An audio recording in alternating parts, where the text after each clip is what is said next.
Joining us is the Chief Executive Officer of ACE Scholarships, Mr. Norton Rainey. The scholarships are dedicated to providing help to children from lower income families, enabling access to private K-12 education, while also championing school choice expansion. Thank you for being here on the show today, Norton. David, you are most welcome. It is a pleasure to be on your show. Anytime I have an opportunity to talk about this issue of education reform in our country and how we're making a difference through school choice, I'm always privileged. Thank you very much. That's great. So we know you've got some great insights, and we're excited that you're going to share them with our listeners today. Okay. Let me start with the first question.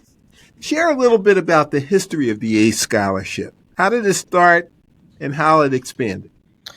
Well, thank you, David. So we had this incredible man, a guy named Alex Cranberg, who is our primary founder of ACE Scholarships. Mm-hmm. He launched the program in the year 2000, and he went to 5 of his buddies who were all very successful business leaders in Denver, Colorado. Mm-hmm. And he said, hey, I had this epiphany.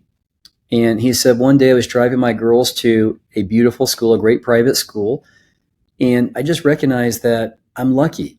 I have money, that my kids can go to a school that's expensive, and I know that my daughters are being educated. But at the same time, he was hearing quite a few reports in Denver that lower income children in the inner city were not being educated and that their access to a good school was limited at best. And so he decided to launch ACE Scholarships as a privately funded scholarship program to give immediate access to kids who are being left behind. Mm-hmm. And in the first year, they launched with 500 students. That program, over 25 years, has grown to more than 80,000 kids being provided with scholarships. And this year alone, we're going to grow from 14,000 to 24,000 students on scholarships. So It is a game changer for these families who are graduating. They're succeeding in life and going to college. And we just have a chance to play a role in that. And what I love more than anything else, David, is not just the data showing how well our kids are doing, but the stories I get from our parents and our schools and our children about how this is radically changing their lives, where they're able to do things they couldn't before because of education. And so that's the wonderful work that I have a chance to be a part of. I'm so privileged and proud, and we have really big plans for the future when it comes to education in America. Wow. Well, listen, are the ACE Scholarships just for people who live in Colorado? No, sir. We are in 12 states. We launched in Colorado, but we've now spread our wings to 12 states. Wow. Okay. And our operations include privately funded scholarships. We manage tax credit programs. Mm-hmm. And this year we were awarded the contract to lead the Education Savings Account, or ESA program, in the state of Utah.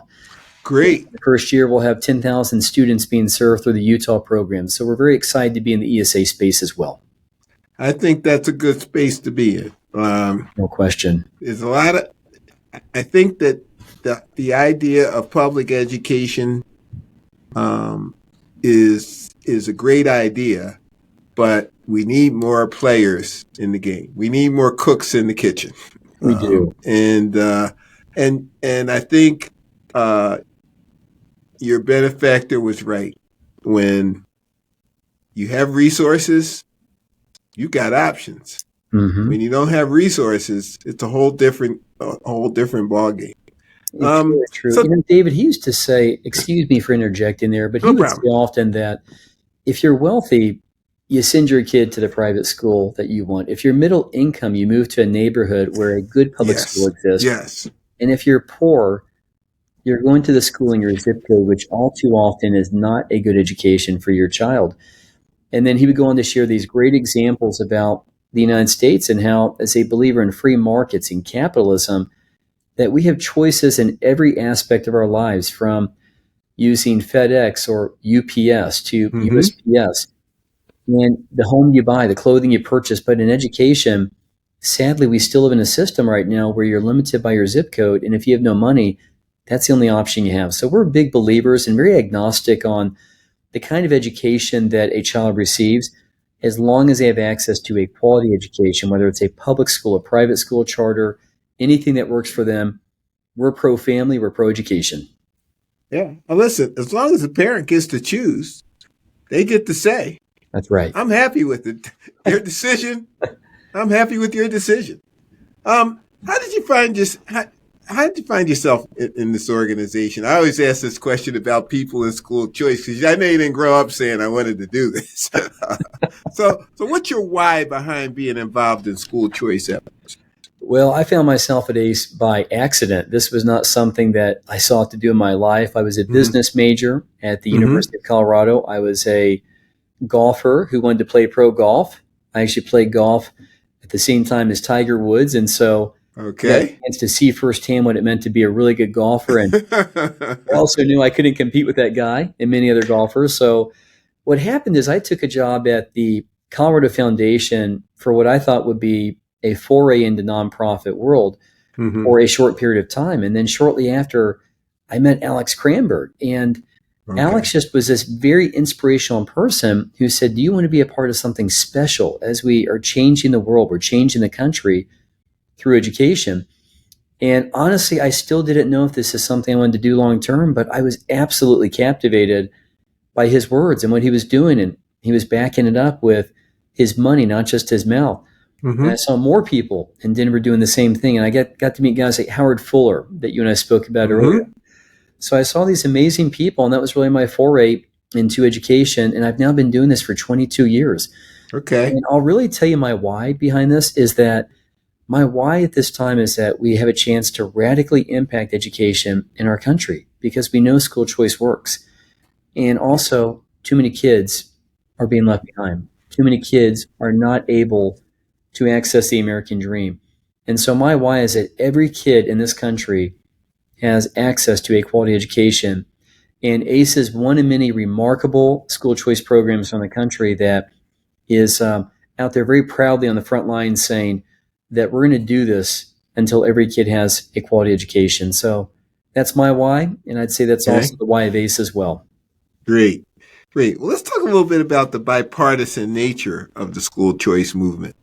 What are you seeing around the country with the movement, and what needs to be done to help maintain the working across the aisles that needs to happen to make educational opportunity possible? Well, I'm seeing more bipartisan support than I've ever seen before. It's a very exciting time. And I'll give you a couple examples. In the state of Louisiana, they have a ESA bill that's being considered as we speak, and they have tremendous progress. They have 6 Democratic leaders who are in favor of this bill.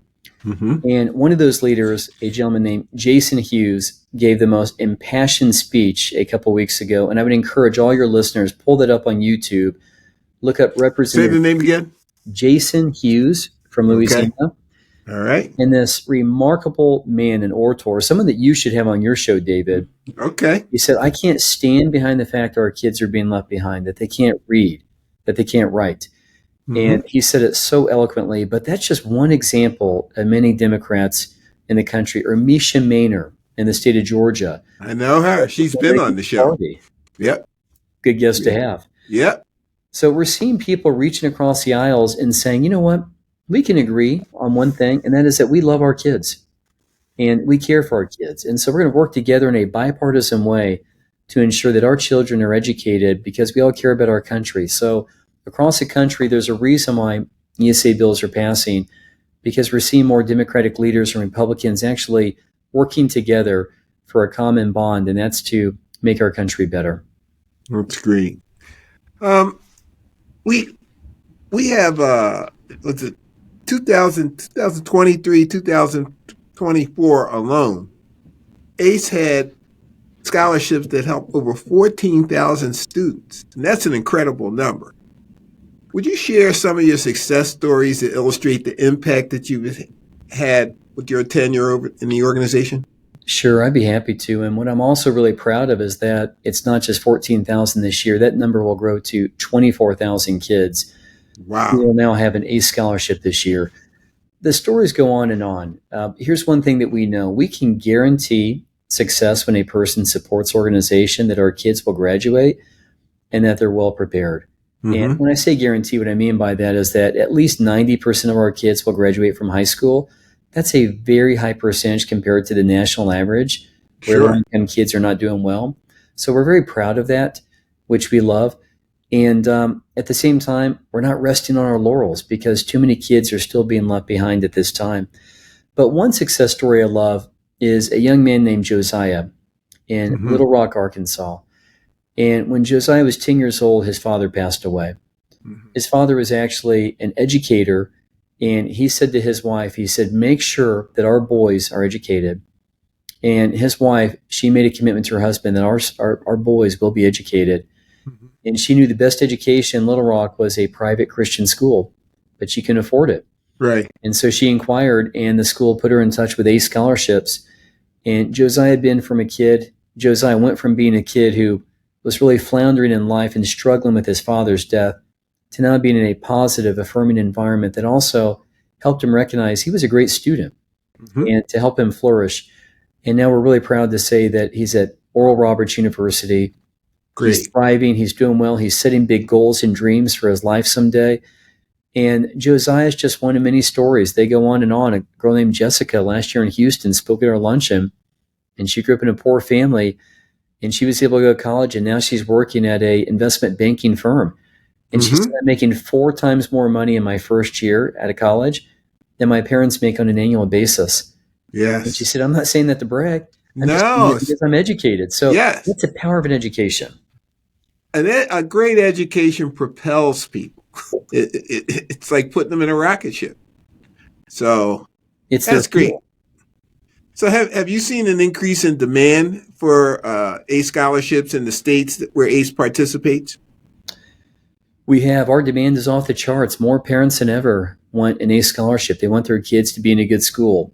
And this year alone in Utah, the applications just closed a few days ago, and we have more than 27,000 students who want access to the ESA Mm-hmm. program, and we only have Wow. 10,000 spots. Wow. Our demand has gone up threefold the last couple of years from families right now that are trapped in underperforming schools. Mm-hmm. And we're not even marketing our efforts to our families because we have limited resources and we can't help out every family. So just imagine, David, if we were marketing our efforts to families outside of a state like Utah, how much more that would be. So Sure. this demand has never changed over the years, but more than ever, we're seeing that grow. We also know there's been a huge loss from COVID. During COVID, it was a devastating time, Yes. devastating for our children and for parents. And so we're still recovering from that pandemic academically, where our kids are so much further behind than ever. What people learned in COVID, though, was that private schools went back faster. Mm-hmm. They got kids back in class faster, and that made a big difference. And their children weren't as impacted as much by COVID. They adjusted very well. And I know that as a parent of kids in private school during COVID, our kids were able to be in class very quickly, but also they adapted with online education, Mm-hmm. and still they maintain high standards. And there's been some great studies around the country showing that our Catholic schools did a really good job where their kids saw no loss in learning Right. in COVID Yep. compared to most kids where they were seeing a decline of a year or two during that same Yes. time. So, yeah, we know that our schools, they really care about their kids, but they're also, David, it's important for people to know these are not these rich institutions. I mean, people always have this mindset that if it's a private school, it's a elite institution that charges Sure. an ungodly amount of money. As you and I both know, the majority of private schools are down to earth and they're actually very affordable. Right. They're from 10 to 15,000 per year, but they're a business. And if they're not educating their constituents, they go out of business. So they have to provide a good product. And so they're accountable to their customer, the parents, and the parents know that and the schools know it. So it's a really wonderful relationship. So during COVID, they did an excellent job. Well, I mean, you talked about the free market earlier, and the free market helps us in almost every way we address life. I mean, the food we eat, the cars we drive, our health care, where Right. we live. The free market helps us get better products, better outcomes for the money we spend. And to take that concept into education just seems like a no-brainer to me. Well, it's a no-brainer. And once again, it's the biggest area in our country where we seem to have no choice at all. And it's obviously the most important sector in our country. It is so much more important than anything else because if our kids aren't being educated, they can't go to college. our incarceration rates are skyrocketing. We know that poverty increases, Mm-hmm. and businesses don't have a base of students they can hire to be competent. And we hear stats all the time where businesses are really suffering because they can't find a competent workforce or kid who's competent to work in their sector. So education, I don't want to say it's the end all, but it certainly is the most important thing in our country. And when you're educated, your esteem goes up. And now your values are strong as well too. So everything starts with education. That really impacts our country and who we want to be. Yeah. Well, looking ahead, what are the ACE scholarships' future goals? So, what do you look? How do you look to further your mission in providing educational opportunities for underserved communities? Well, our vision is that every child in America has access to a quality education. And we recognize a lot of kids are still not experiencing the American dream. So moving ahead, we're going to grow from more than 12 states to many more. We have a policy team that's aggressively working on passing legislative initiatives so that more families have access through school choice programs, whether it's a ESA or a tax credit. And we're going to continue to keep the heat turned up because right now we recognize what we're doing is valuable for our country. And I would say there's other great programs too that are doing the same thing. Mm-hmm. What we offer as a program is really extraordinary because we know it makes a difference. And we have a great team, David. Our team is very committed to this effort. Our team is committed to seeing kids flourish and our program grow, not just for the sake of growing, but because our country needs ACE more than ever. So we're excited and really emboldened at this time. Well, you've done an incredible job. I mean, Thank to start out with just a few 500 scholarships and go to 80,000 that you've done now and 24,000. I mean, those are incredible numbers. And those numbers, behind every one of those numbers is a story, and a story of success. And listen, I don't mean that 100% of all the kids have to be successful, but what has been successful is they found a path to success. And that means they have a future. Whereas students who have no path for success are stuck in their situation. So kudos to you for all the hard work that you do and all the success you've had. Thanks for joining us today. David, if I could say one more thing also too. Last year, Deion Sanders was a guest speaker at our luncheon in Colorado. And in closing, number one, Deion was incredible, as we all know. Oh, yeah. Great information. But he asked a question to those in the audience. He said, I know that a lot of you care, but are you willing to do something? And he said, are you in the game? And he gave an analogy that when he played football, he'd look across the field and only one or two people he was competing against were really in the game that he had to be concerned about. And he said, the same is true in this movement. He said, some people are involved, but not everyone is. And he said, are you in the game? Because our country and our families need us more than ever. And so that would be my encouragement to your listeners is, are you in the game? And if you're not, get in the game. Support this effort. Rally, because we need you more than ever. And here's the cool thing. We've got more momentum than ever before. So you're joining a winning team that is poised to win many more Super Bowls, but we need you, though, to make that possible. So thank you so much for your support and advocacy, David. Norton, thank you for all the work you're doing, and thank you for joining us today. Take care. Thank you.